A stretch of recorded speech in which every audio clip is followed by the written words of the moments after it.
130, not 66 people, were killed in Kaduna, says el-Rufai.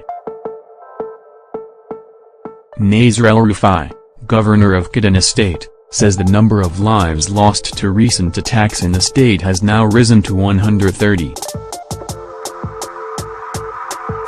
El-Rufai stated this on Tuesday when he spoke after a security meeting convened by President Muhammadu Buhari at the presidential villa in Abuja. He then called for more troops to forestall ongoing crisis in the state ahead of the elections.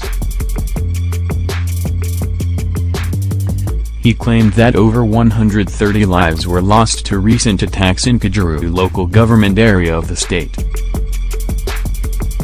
The governor has been under attack for saying 66 people were killed on the eve of the last scheduled date for the presidential election.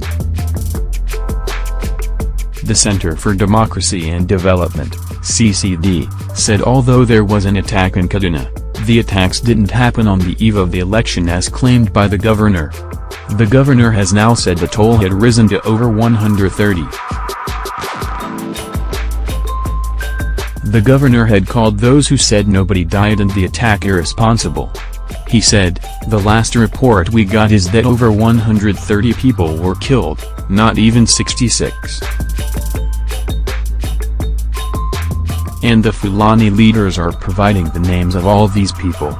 We have the list and we will release it to the press.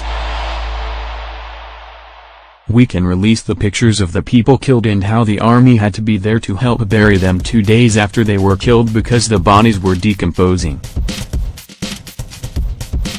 But some people are being irresponsible.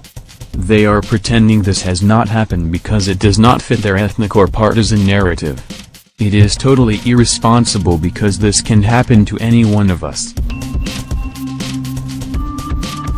He said he had been appealing to the victims' families to avoid reprisals so as not to worsen the security situation in the area.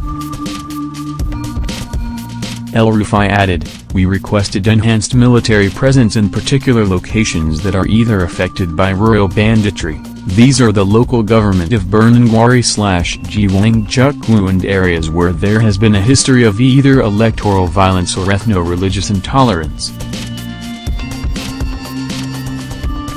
We have already mapped out local arrangements with the garrison commander and the commissioner of police, and we have made adequate arrangements to ensure that every citizen of Kaduna State will be free to vote in an atmosphere of peace and security.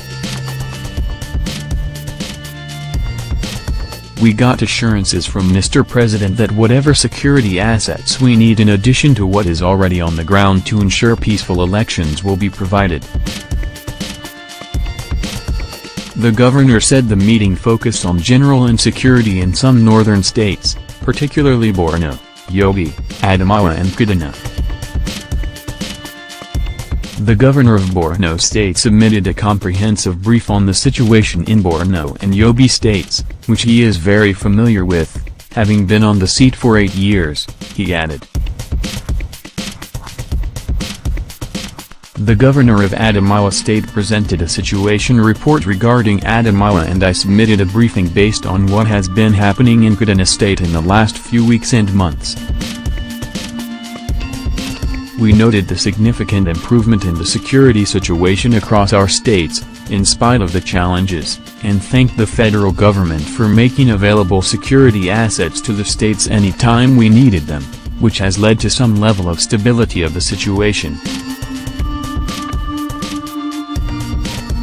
Across the states, we are ready for elections. We do not believe that the level of challenges will preclude elections not taking place all over our states. Of course, in the case of Borno, other than 1 or 2 local governments that may vote outside of their immediate areas, every voter will vote in their local government, compared to the situation in 2015 that some voters in Borno had to vote in Maiduguri. Ahmed Abdulrahman, Commissioner of Police in Kaduna State, announced the arrest of 11 suspects in connection with the Kaduna killings, noting that they would be arraigned on Thursday.